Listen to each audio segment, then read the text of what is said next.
Assalamualaikum warahmatullahi wabarakatuh.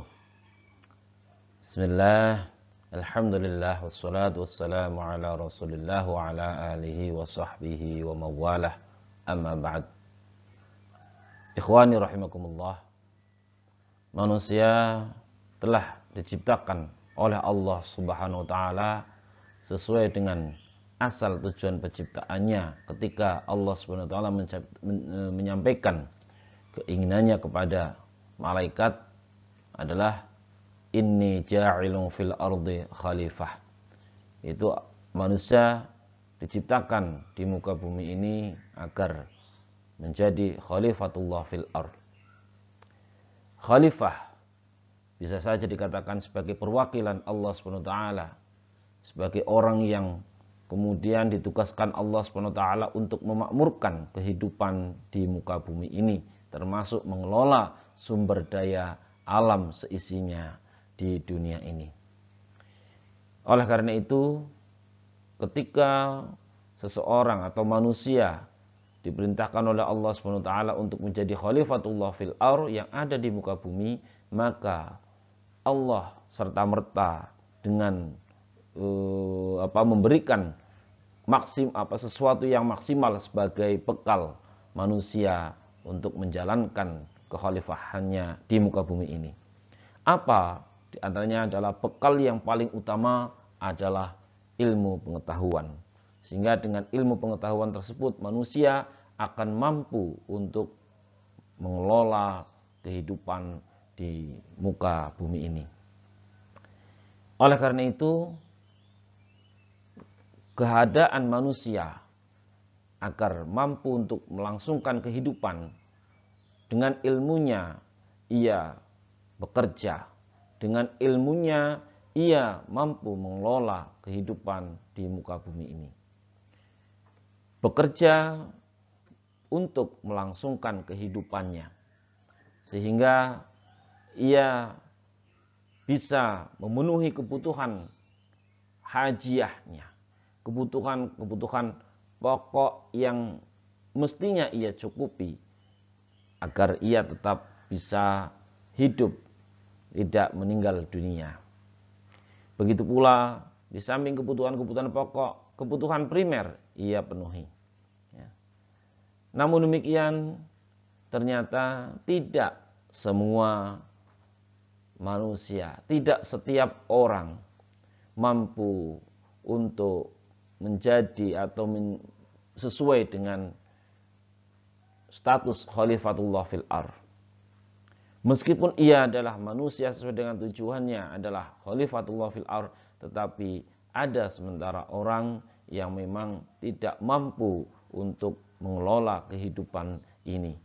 Jangankan mengelola alam seisinya, mengelola kehidupan dirinya saja ia tidak mampu.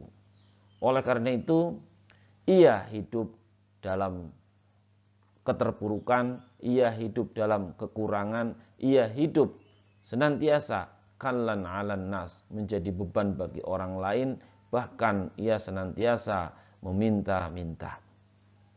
Meskipun meminta-minta ini juga ada berbagai macam jenis. Ada yang memang itu sudah merupakan nas dari Allah, takdir dari Allah. Karena apa? Karena memang ia sudah melakukan usaha dan lain sebagainya, tetapi ia tetap bangkrut dan lain sebagainya, tidak bisa. Tapi ada juga yang meminta-minta, ya sebagai aktivitas seharian, ia malas untuk bekerja dan lain sebagainya. Sebetulnya bagaimana pandangan Islam terkait dengan meminta-minta ini? Nah, ikhwani rahimakumullah, sebelum masuk ke sana, marilah kita melihat motivasi yang diberikan oleh agama kita, oleh agama Islam khususnya terhadap umat manusia, agar apa? Agar ia mampu menjadi orang yang terbaik. Begitu pula mampu menjadi khalifatullah fil ardh secara maksimal. Di antaranya adalah hadis Nabi Muhammad SAW riwayat Al-Bazzar dan disahkan oleh Hakim. an Rifa'ah bin Rafi' radhiyallahu anhu anna Nabiy sallallahu alaihi wasallam su'ila ayyul kasbi adhyab qala amalur rajuli biyadihi wa kullu bai'in mabrur. Nabi Muhammad SAW ditanya, ayyul kasbi adhyab, ya Rasulullah, mana di antara kasab itu usaha atau aktivitas manusia untuk mencari rezeki di muka bumi ini, ya, untuk memenuhi kebutuhan pokoknya ataupun kebutuhan yang lainnya. Mana usaha, amal usaha yang atyab, yang paling baik ya Rasul?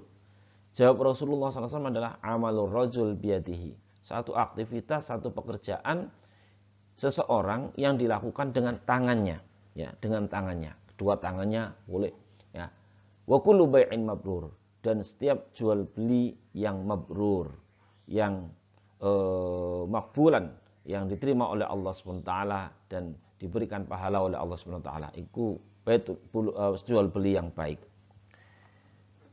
Nah, kalau kita melihat bahwa sebetulnya dalam rangka menjadi khalifatullah fil ardh itu kan manusia harus berusaha, harus bekerja agar ia dapat melangsungkan kekhalifahannya, melangsungkan kehidupannya dan memakmurkan alam raya ini. Nah, maka ada beberapa usaha.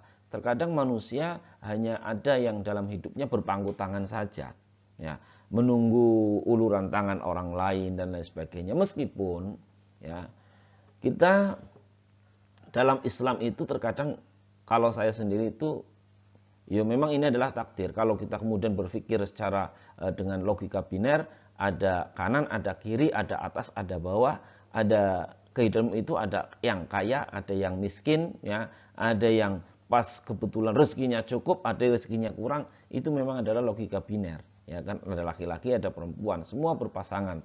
Nah, ketika kemudian ada orang yang mampu berusaha, ada orang yang tidak mampu berusaha. Karena ada orang yang kenyataannya hanya hidup berpangku tangan menunggu belas kasihan orang lain.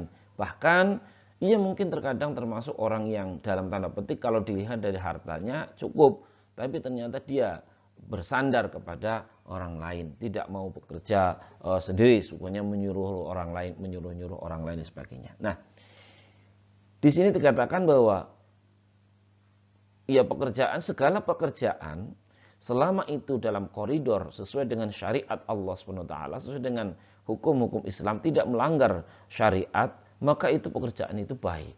Ya, pekerjaan baik, pekerjaan itu halal dan boleh selama tidak melanggar syariat. Ya. Pekerjaan itu halal. Semua pekerjaan selama tidak melanggar syariat itu halal. Baik itu yang kemudian memerintahkan orang lain, baik itu kemudian usaha sendiri, baik itu yang baik atas atau yang bersih atau yang kotor, semua pekerjaan selama tidak bertentangan dengan syariat itu baik. Tetapi di antara yang baik itu ada yang adhyab, ada yang lebih baik. Nah, permasalahannya, maukah kita memilih tidak hanya yang sekedar baik, tetapi ada pilihan yang terbaik? Kan pertanyaannya seperti itu, kecuali kalau kita yang penting kan sudah halal cukup, ya tidak masalah. Nah, dalam hal ini kita mencoba melihat mana yang athyab menurut Rasulullah SAW. Nah, ternyata yang athyab, yang paling baik adalah amalur rajul biyadih, ya, pekerjaan yang dilakukan oleh seseorang dengan tangannya, dengan usahanya. Nah, ikhwani rahimakumullah, nah usaha ini bisa saja dilakukan dengan tangan aslinya atau dengan thinking. Kalau sekarang itu usaha adalah bisa dengan menggunakan jasa, ya, jasa. Dia mungkin usaha jasa ataupun pemikirannya. Nah, kenapa kok kemudian amalur rajul menggunakan biyadihi? Ya, karena kata-kata yadun itu senantiasa menempel kepada.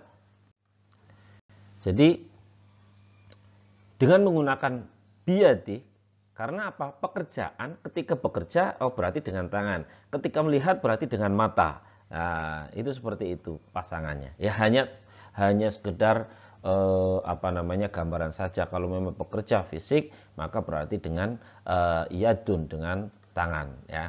Kalau kemudian melihat berarti dengan mata. Nah, ini memang ada dua pendapat, bahwa ada yang mengatakan bahwa bisa saja bukan yadun, tetap yadun asli fisik, tetapi kekuasaannya. Ada juga yang mengatakan bahwa ya harus dengan tangan, sehingga az-zira'ah, pertanian, itu ada yang mengatakan itu jauh lebih baik.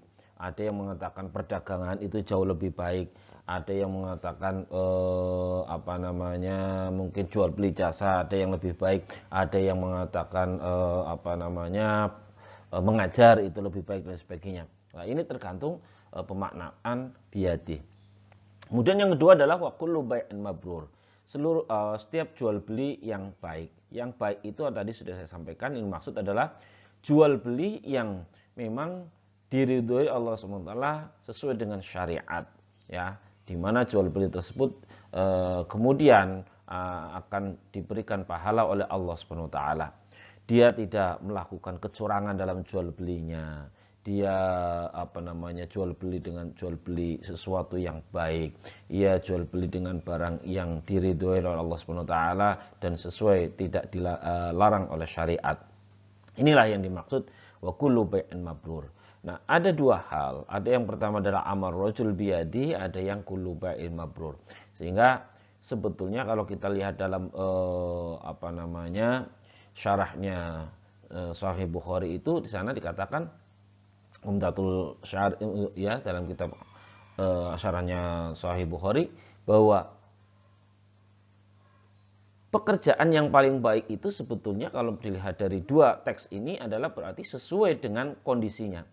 Kalau memang terkait dengan kebutuhan manusia dalam rangka memenuhi kebutuhan dasar, yaitu makan untuk kekuatan sehingga ia bisa beraktivitas dan lain sebagainya, maka az-zira'ah atyab, ya, bahwa pertanian itu lebih baik. Tetapi kalau terkait dengan adanya orang yang melakukan perjalanan, ya, swisabilillah, pemenuhan kebutuhan yang lain dan sebagainya yang bisa mendukung kehidupan ini, maka bai'un atau tijarah itu atyab. Sehingga ketika ada dua teks ini, ada dua, seakan-akan ini yang mana, mau dagang, apa mau pertanian, atau mau yang lain, ya tergantung konteksnya. Ya, tergantung konteksnya untuk memenuhi kebutuhan apa. Sehingga apa? Sesuai dengan kebutuhannya. Ya, amul rajul biyadi wa kullu bai'in mabrur. Kenapa wa kullu bai'in mabrur? Karena ada sementara orang yang melakukan jual beli tetapi tidak mabrur, ya, membohongi orang lain dan lain sebagainya. Ini yang kemudian tidak boleh. Nah, begitu pula hadis yang merupakan motivasi bagi umat Islam agar senantiasa ia memiliki harta yang lebih atau cukup, bahkan mungkin bisa kaya dalam rangka beribadah kepada Allah SWT. Di sini dikatakan al-yadul ulya khairum minal yadis sufla. Tangan yang di atas itu jauh lebih baik daripada tangan yang di bawah.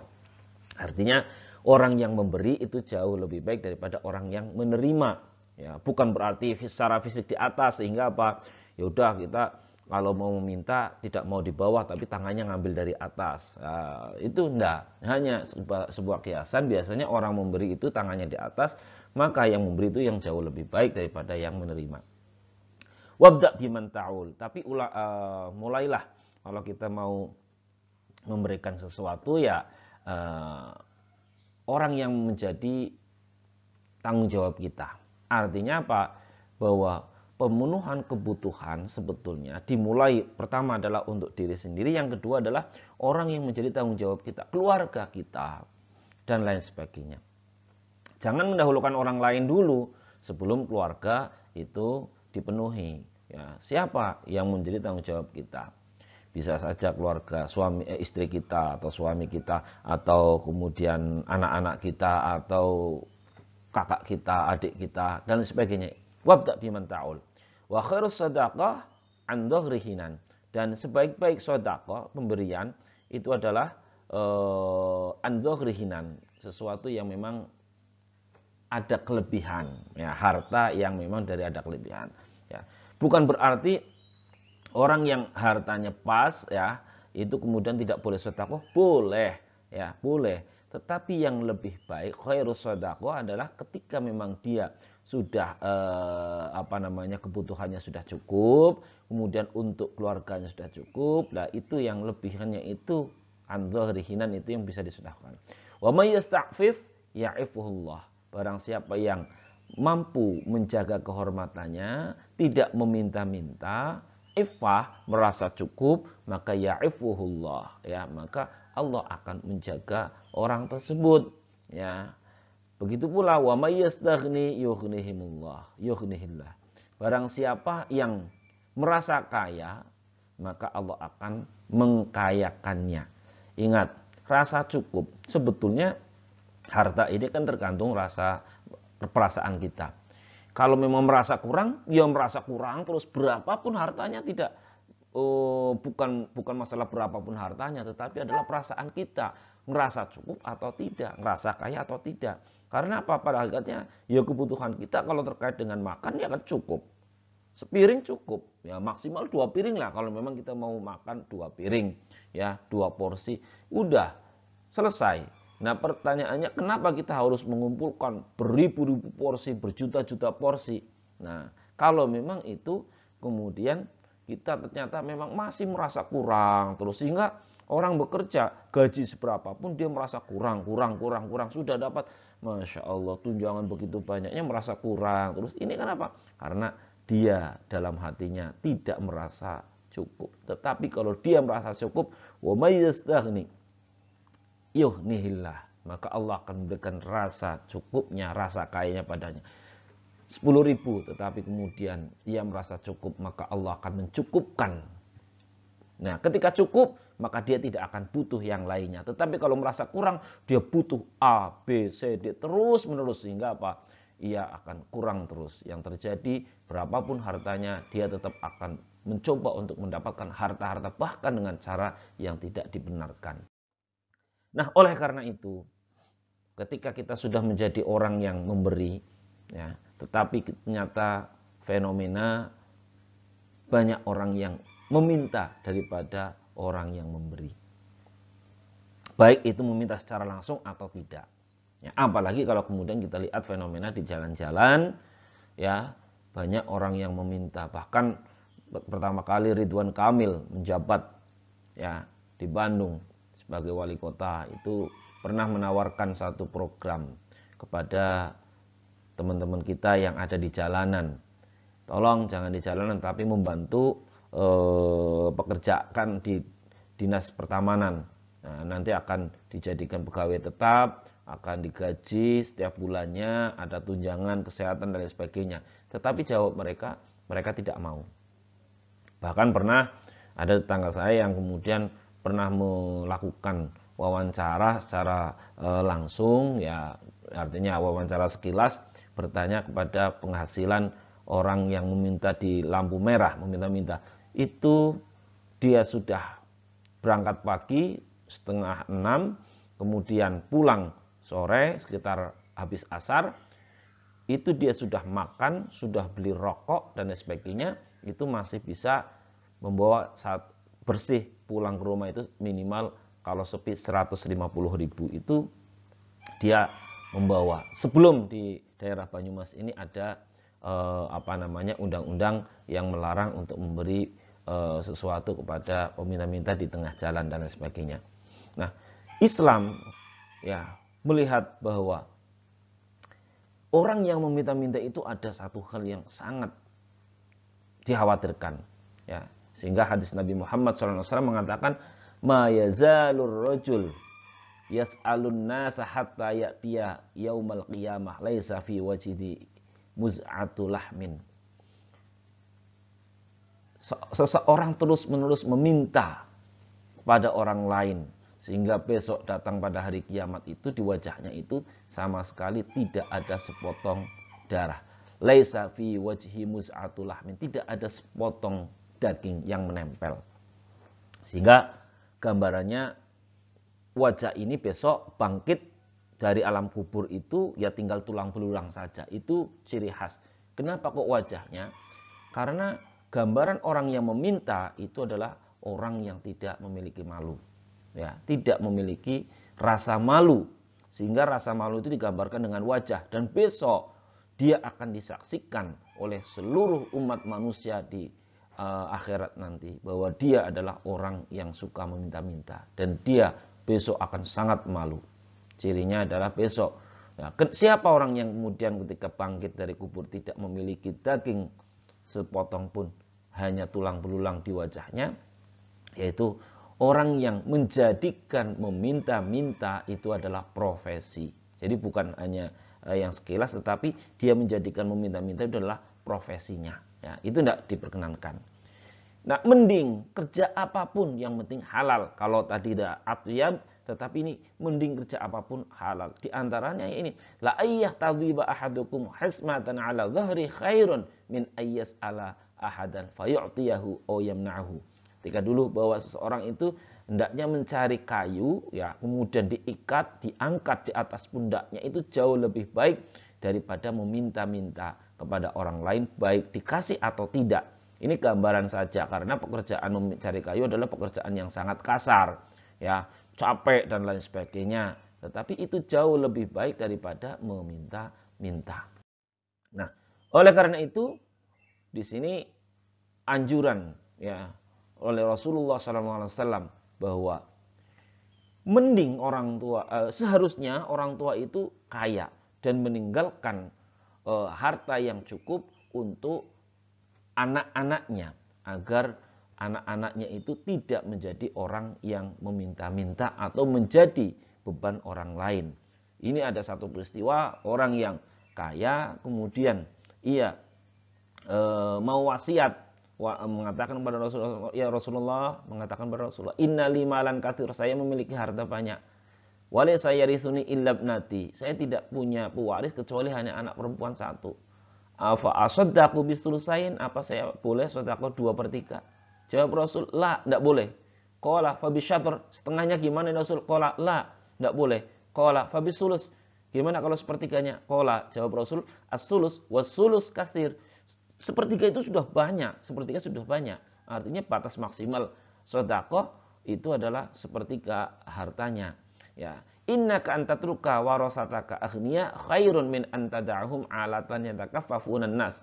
Engkau itu meninggalkan pewarismu itu dalam kondisi kaya, itu jauh lebih baik daripada ditinggalkan miskin, sehingga apa? Menjadi beban orang lain. Wa innaka lan tunfiqa nafaqatan illa ujirta biha hatta al-luqmah tarfa'uha ila fi imra'atika. Bahwa apa yang engkau nafkahkan bukan untuk orang lain, untuk keluargamu, itu engkau akan diberikan pahala.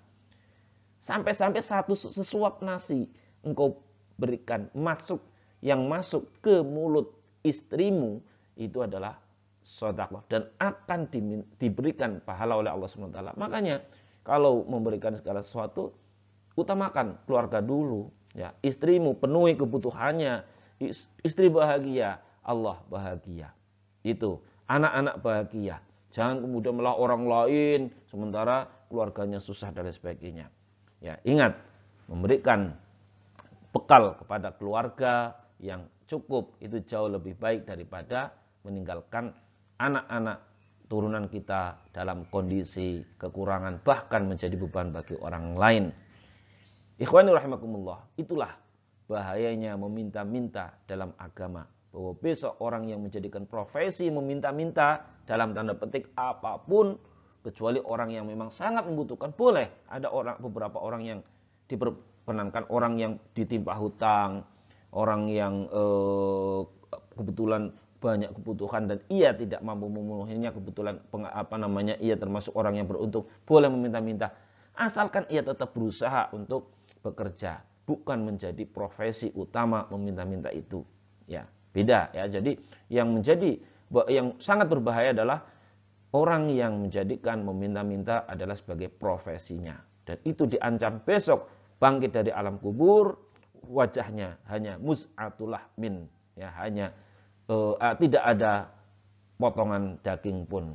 Dan itu akan disaksikan sebagai tanda dia orang yang tidak malu kepada Allah SWT dan tidak malu kepada umat manusia. Dalam bahasa Jawa, dia rai gedek. Mudah-mudahan kita semua diberikan kesempatan oleh Allah SWT dan diberikan pahala serta kelapangan rezeki kita, sehingga kita mampu untuk menjadi orang yang bisa membantu memenuhi kebutuhan keluarga kita. Begitu pula saudara-saudara kita yang membutuhkan.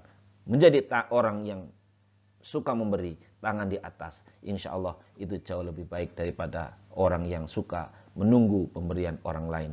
Wallahul muwaffiq ila aqwamit thoriq. Assalamualaikum warahmatullahi wabarakatuh.